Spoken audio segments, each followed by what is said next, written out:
Good evening, everyone, and welcome back to the Celtic Way. We are here to discuss Celtic's exit from the Champions League at the hands of FC Kairat Almaty. Not the position we wanted Celtic to be in at the start of the night. A desperately disappointing evening, a collective failure across the club from boardroom to dugout to pitch. I don't think anyone's free from blame across this two-legged tie. It's been a bit of a shambles, Ryan. It's been building for a while, and tonight we finally find out Celtic are not good enough for the Champions League this season. Yeah, it's not something that to be fair, I think even if they'd got through tonight, we would have known that they weren't good enough to face some of the better teams, or even some of the half decent teams in the Champions League. It was a complete, it was a complete nothing of a game. Never mind a performance from Celtic, and once it goes to penalties, then you never know what's going to happen. I don't want to say it was a lottery because it was three poor penalties from Celtic, three good saves from the Kairat goalkeeper.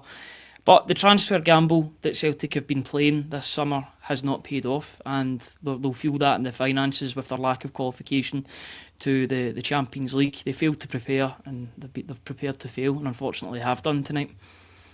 Yeah, I'm sorry to say this is going to be a bit of a raw reaction, everyone, just because of the nature of everything. Listen, we do this for a living. This is our job, but we adore Celtic and we want Celtic to achieve in the best way possible. And frankly, I'm pretty annoyed. I'm really fuming tonight with just not just tonight, but just this has been building for a while. And everyone's been most people have been speaking about this for a while. Supporters have been signalling that this is in the post for ages. Months really. I remember being on videos on this channel back in February, saying Celtic's next biggest match this year is the Champions League playoff. They know they're in this playoff. They know it'll be difficult, regardless of whether they're seeded or unseeded. There's been very little adequate planning or preparation for this tie. And listen, that's not me saying that, transfers would have, or incoming players would have guaranteed victory tonight. But Celtic were not in the best position possible to navigate this playoff tie, And again, that doesn't even absolve Brendan Rodgers, doesn't absolve the players tonight who were dreadfully poor and looked timid and kind of nervous, I would say. And the attitude that was flowing through Celtic this time last year, and that lightning start to the season, and the way Celtic took the league phase in such a massively exciting manner has completely evaporated. And I'm sorry to say, everyone, but Celtic have regressed badly over the last 12 months, and that's the position we're in. It's not even Celtic standing still. Celtic have taken step backwards on and off the pitch here, and it's you don't want to come on here fuming and angry and letting it all out, but it's hard not to, because it's a dreadful position to be in from such a position of strength and the resources that Celtic have to be in this position, Ryan. Celtic should be in the Champions League, and the fact that they aren't, and fair play to Kairat and whatever, and from a Celtic perspective, the fact that they aren't has to be seen as a massive failing.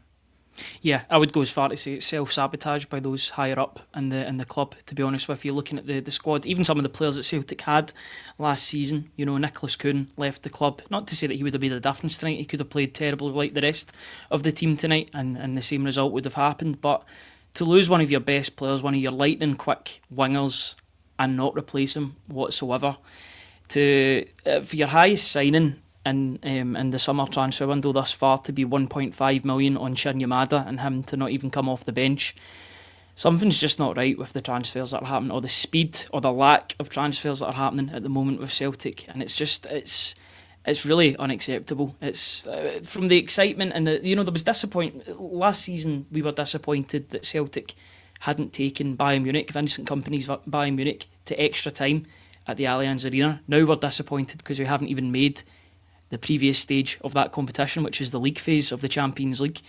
So that there itself is a regression in the club, and it's really not good enough. They've gambled. They gambled with this tie, and unfortunately their gamble just has not paid off whatsoever. And like I said in the opening statement, they'll hit that financial hit will be felt because of the gamble, or because of the lack of preparation for the qualifiers. Not even the main stage of the Champions League, but to actually get into the competition in the first place.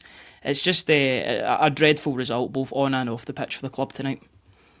Yeah, the reason we're a little bit later tonight, I just wanted to hear what Brendan Rodgers had to say, not just in his interview with Amazon Prime, but also in his post-match press conference. So I had a little listen to that, and then just to see if anything stood out. Listen, guys, nothing massive newsworthy from it, but he was asked, "Does this feel self-inflicted? Did Celtic put pressure on themselves by not replacing key players?" Brendan Rodgers said, "It's very frustrating. We all know where we want to get to. We showed last year the strides that we took, but you have to build on that. And the last thing you want to do in football is to manufacture your own stress. That's what you don't want to be doing. We have to look at where we are at a football club, prepare for the Europa League, etc." He was asked about, one question came from one of the journalists. Fans will wonder why Celtic, with the resources they have that went into this, why they were so ill prepared and under resourced. Is there an answer to the why? Because people can't fathom it. Brendan Rodgers said, "I always think that investment is great, but it has to be timely investment. Investment in it, whatever you're doing, it has to be all at the right time." And then he went on to say he didn't really want to go beyond that, because he said at this moment in time, like you say, it's a little bit raw. I got the sense that Brendan Rodgers was holding back a bit, as he has been for a wee while. But listen, Brendan Rodgers isn't blameless in all of this. We know this. It's difficult, Ryan. I don't want to be too scattergun and just start firing off, blame in different directions. But really, the performance tonight again wasn't good enough. And I didn't think, I felt the changes came pretty late in that second half. For me, I would have if it was me personally, I'm not a football manager, but I just felt like Celtic needed a spark in that performance a little bit earlier, even at half time, as we saw last week, just to change it up, because it clearly wasn't working from 5 and 10 minutes in. And so to wait until, beyond the hour mark to make significant changes to the setup and personnel, I felt was just a little bit flat-footed from Rodgers as well this evening. Yeah, nobody's blameless in this, I think, and I think you can go a little bit scattergun when you're sort of giving the blame to different people, because I think everybody deserves it. The players on the park, they didn't do what was required of them, which was to guarantee Champions League football. They failed in their mission to do that. Brendan Rodgers is the manager. He failed to get Celtic through to the Champions League against a team that, and I know nothing's a given in football, but Celtic are the favourites against a team like FC Kairat. That's the greatest night in their history, and that's because they've managed to topple Celtic into the Champions League phase. It's just a poor night all in all. The first half was so turgid. I thought that in moments in the second half, at the start of the second half, it was a little bit better, but that's not saying much. It couldn't get much worse than the first half, because both sides, it almost felt as if it was a pre-season game, like an exhibition game, when the Champions League was at stake, and there was so little quality. But that enthusiasm quickly evaporated as the game wore on, and then there was a couple of chances in extra time. I thought Kairat looked completely dead on their feet for the last 5-10 minutes, but Celtic just couldn't get the ball in the back of the net. It's not as if they had any massive chances. Nygren had a chance towards the end, but apart from that one, not really much to write home about. Which was so disappointing, because you would have thought that with the changes that Celtic made, particularly in the midfield area, and Colby Donovan coming on as well, who looked okay in his position, you thought that maybe they could make an impact. Ida too, but unfortunately it wasn't to be. And then once it goes to a penalty shootout, then it's anybody's game. And unfortunately for Celtic, the Kairat goalkeeper came out on top, made 3 good saves, although the penalties that were taken by Ida, McCowan, I'm not giving the keeper especially credit. by Ida. I know, and you've got to save them, but the Yeah. penalties were abysmal. Yeah, they were really poor. And listen, they were just so half-hearted, and Daisy Maeda has a glorious chance late as Yes. well, when he's through one-on-one from Callum McGregor, has an opportunity, skies it. Various, other moments that Celtic could have done better. And listen, I'm just, the midfield was missing, and Callum McGregor was marked in his usual way, and this is no surprise. This is something that this is how teams operate against Celtic at a certain level, is they will look to mark Callum McGregor out of the game. But he wasn't really doing enough to get out of that shadow, you know what I mean? Until the game became a bit stretched and the legs tired in the Kairat team, McGregor just didn't really have space. When he did have space, he wasn't really progressing the ball. Ray Otate, just tonight, so let down by Ray Otate, I have to be honest with you. Like, if he's considered Celtic's playmaking force, then tonight was a serious misfire from Rio Hatate in a game that Celtic really needed him. And like I could go through the whole team. I'm not trying to single people out here, guys. It's just so frustrating and so disappointing. And the game was there. This team were there for the taking, and no harm to them, but they barely threatened Kasper Schmeichel before that penalty shootout, and that again is just so frustrating. I think at half time Celtic had double the amount of completed passes as Kairat had, but they had the same amount of passes in the opposition half as Kairat had.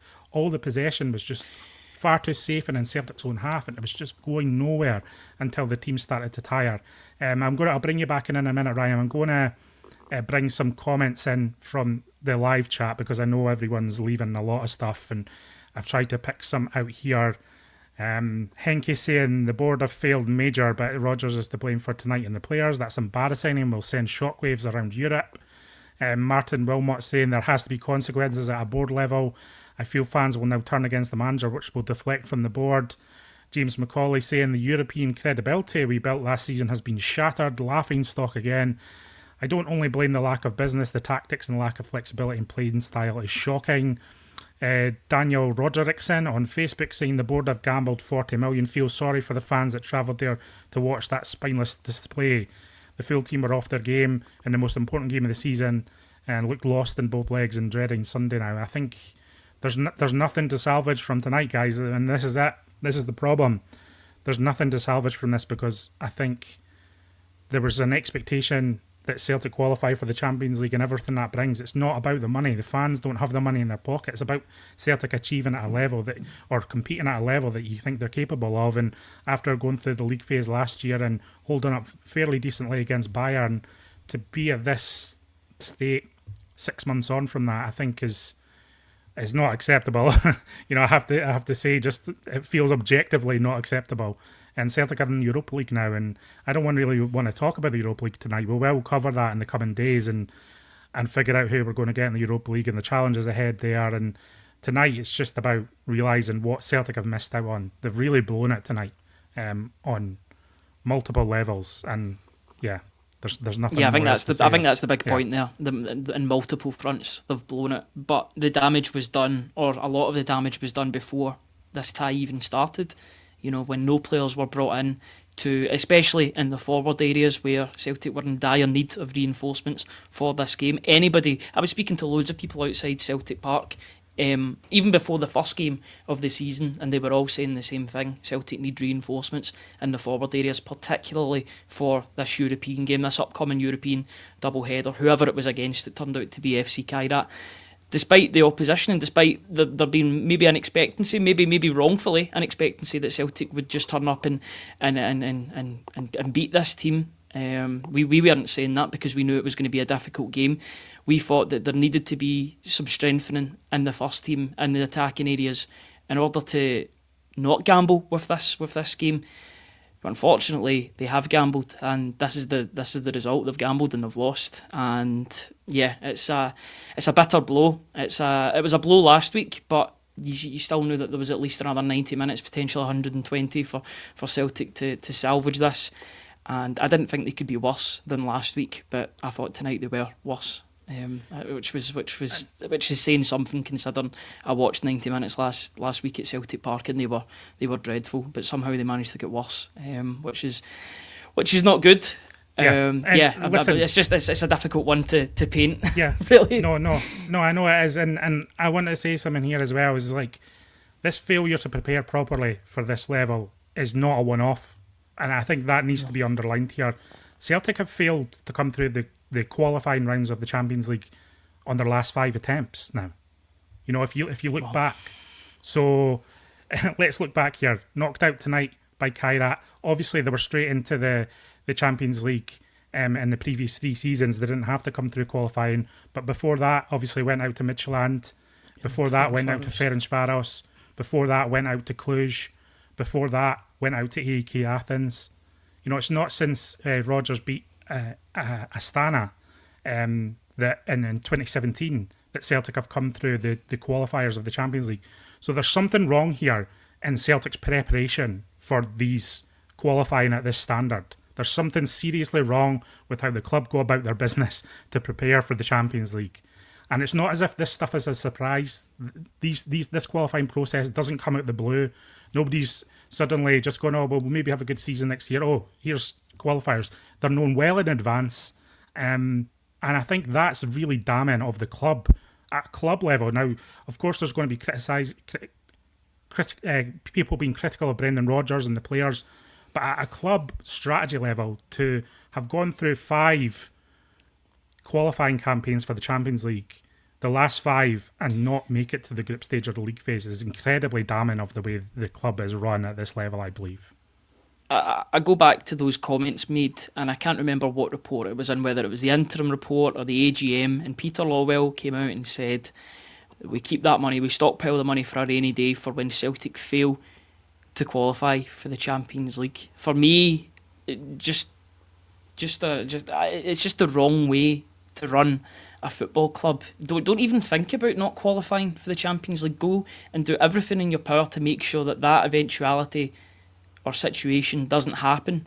Unfortunately, that strategy will now be put into use this season because they have failed to qualify for the Champions League, and it's really, really disappointing. And the fans and the supporters feel the brunt of that because they are then starved of Champions League football this season against a team that, let's be honest, Celtic should be beaten over 2 legs. The fact that they didn't even score a single goal in 2 legs against FC Kairat is very, very poor. It's so poor. It's so poor.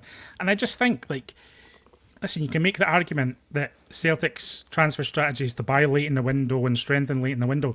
When Celtic have qualifiers, that's not good enough. And that's why, Celtic were in a prime position here. They were seeded for the playoff round against favourable opponents that Celtic should be expecting to beat. There's no excuse for not fully prepared and make sure the squad's in the best place it can possibly be based on the resources that they have. And it's not about whether they intended to do that and couldn't. It doesn't matter. The fact is they didn't. So whether they intended to and didn't, or they just couldn't, that's something they need to answer on. And I think this result, it creates scars at Celtic that people really have to take accountability for. Where is Michael Nicholson? He's not given an interview in years. He's Celtic's chief executive. Dermot Desmond very, very rarely gives interviews. Celtic's largest shareholder. The rest of the Celtic board, almost non-existent, apart from at AGMs, etc. This isn't good enough, Ryan. And I think Celtic need to take a good long look at themselves and realise that five attempt record of coming through Champions League qualifier without success is not a sustainable position for Celtic Football Club to be in when we're looking ahead to the next 5 years, and we know that qualifying is going to become a bigger thing due to the kind of overall Scottish coefficient and how that fits into UEFA's setup and its rankings. These qualifiers are going to become more regular, and if Celtic are stuck in this stasis of failing to adequately prepare, then it doesn't bode well for the next 5 goes at Champions League qualification, never mind the last 5. No, completely agree with everything that you're saying. I might as well just give the microphone to you and just let you continue to say all this, because I'm just nodding my head and yep, I agree with every point that you're making. It's that sort of night where you feel as if you're repeating yourself, and you are repeating yourself, but you have to go back a couple of years to think of what you were repeating yourself saying. But we have been in this situation before. This isn't new to Celtic Football Club, unfortunately.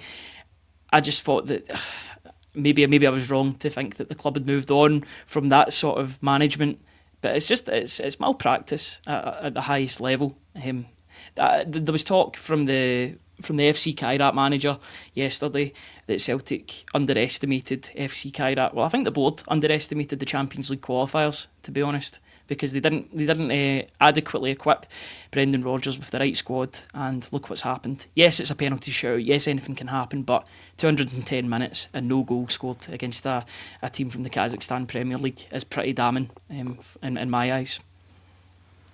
Yeah, unfortunately so. And listen, there's the week continues. It doesn't get any easier. There's pressure to fulfil transfer requirements. We know there are these 4 positions that Celtic are theoretically wanting to get over the line.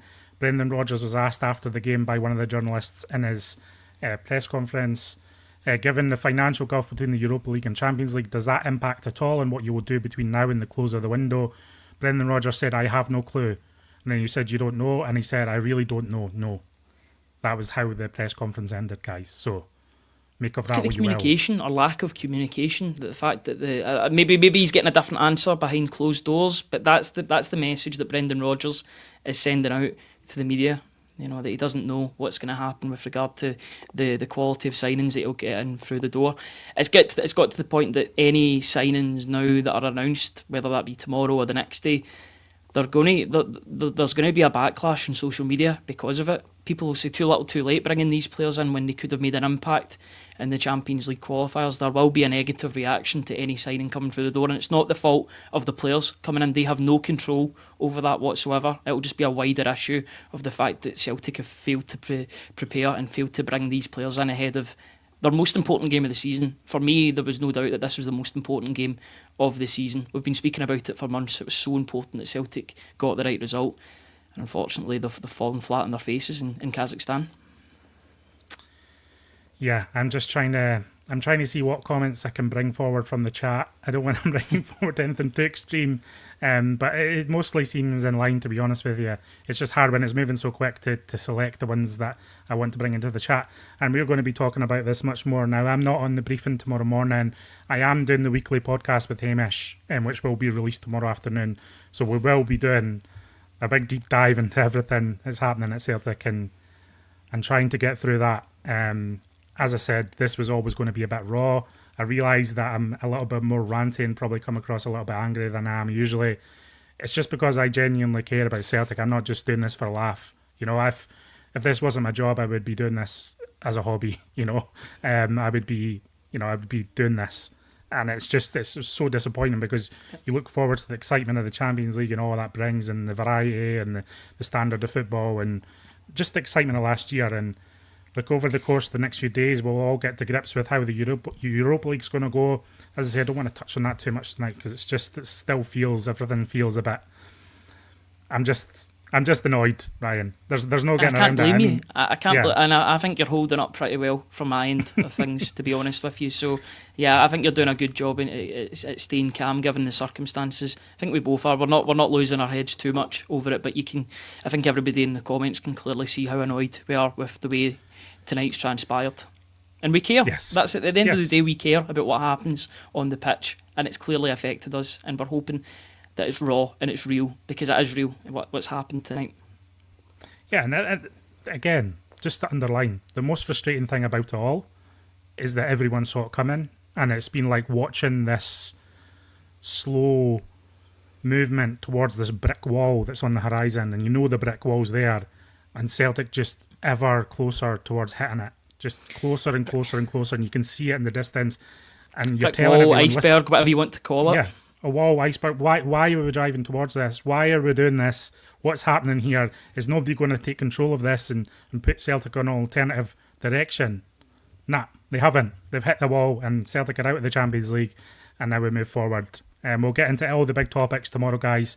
We'll be on the morning briefing, and as I say, the weekly podcast with myself and Hamish. Once I've had a drink of water and just calm down a wee bit, we'll get through it. I think, Ryan, you're on with Josh tomorrow, so you'll be able to see how everyone's feeling in the live chat once everyone's had a sleep on it and how they're feeling tomorrow morning.